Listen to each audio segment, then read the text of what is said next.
Vos oreilles vous appartiennent.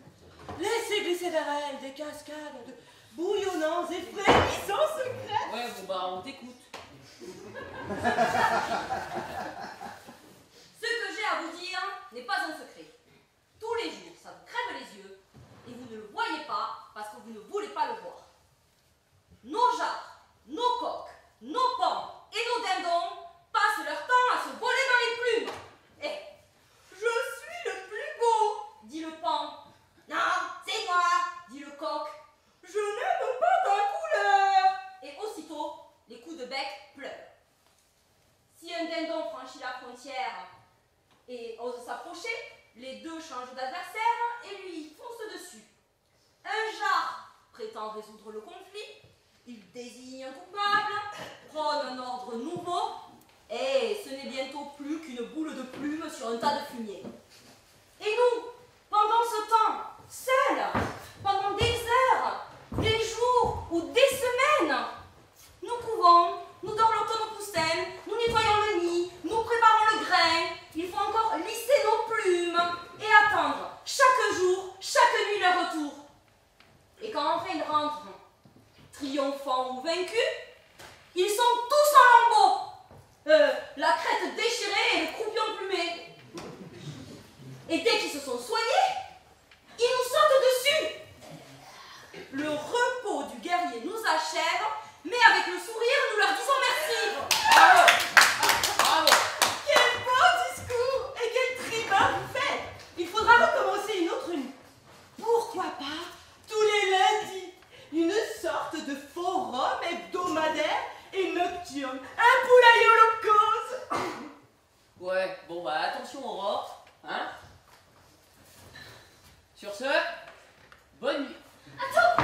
Accompagne-moi, Ghislaine! J'ai peur de me perdre et de rencontrer un dindon! Attendez, je ne vous ai pas fait venir ici pour faire des beaux discours. Le temps des discours est révolu. Le temps de l'action est venu. C'est la révolution. Oh non! Je t'en supplie! Pas la révolution! Je veux rentrer à la maison! Calmez-vous, chère Aurore. Ce ne sont que des mots. Nous ne changerons rien car nous n'y pouvons rien. Les choses sont ainsi parce qu'elles doivent l'être. Non bah écoute, hein, moi je suis une dinde et puis je serai jamais un dindon. L'un faible, l'autre fort. Il y a bien une raison. Il est vrai cependant que parler fait beaucoup de bien. Que peut faire une poule? Que peut faire une oie blanche? Exprimer son mal-être, Bah on peut quand même pas leur cogner sur la tête. c'est déjà le comprendre. Combien d'actions inutiles pourraient être avantageusement remplacées par une simple conversation? Non mais ce serait le monde à l'envers. Une femelle et un poil, ils doivent pas bouger de la maison. Mon jarre est le plus fort. C'est pour ça qu'il me plaît. Je suis si fragile. Et puis, il faut bien savoir raison garder. Ne pas risquer de tout perdre pour d'hypothétiques victoires. Bah, le ménage va mal quand la poule chante plus haut que le coq. Chacun chez soi et puis les vaches à ce qu'on vient garder. J'aime qu'il me protège. Je suis si fragile. Une oie sans mari, eh ben, c'est un navire sans gouvernail. Surtout lorsque le combat est perdu d'avance. On nous a pas fait différents par hasard. Bah il vaut toujours mieux négocier. Les plus beaux oiseaux doivent rester en cage. Une oie sans mari est un chant sans pluie. Non mais la poule chante pas en présence du coq. Hein? Malheur dans la maison où la vache est comme le bœuf, hein. Je peux en placer une? Quand j'étais petite, j'ai demandé à ma mère, pourquoi tu m'appelles mon poussin? Je suis une poussine. Elle a répondu, ça promet. Et elle est partie courir. Quelque temps après, j'ai eu à mon tour mon premier poussin. Ah! Mais c'était bien un poussin! Ah bon. Mais elle avait raison, hein, parce que je n'ai pas compris non plus pourquoi je passais mes journées seule au nid à attendre le retour de mon coq. Je lui ai demandé d'arrêter ses combats, de mettre fin à la guerre dans la basse-cour. Il m'a ri au nez, je n'ai plus jamais posé la question. La vie a continué. Mais peu à peu, j'ai commencé à détester ce coq en pâte. Alors là, je me suis dit, ma poule, arrête. Il faut faire quelque chose. Remue-toi le croupion. Tu as des envies de meurtre et c'est malsain d'imaginer son mari en coq au vin. Alors j'ai réfléchi. Pendant des jours,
diras-tu? Oui, enfin, le diras-tu? Plus d'amour, plus d'amour, plus d'amour, plus d'amour.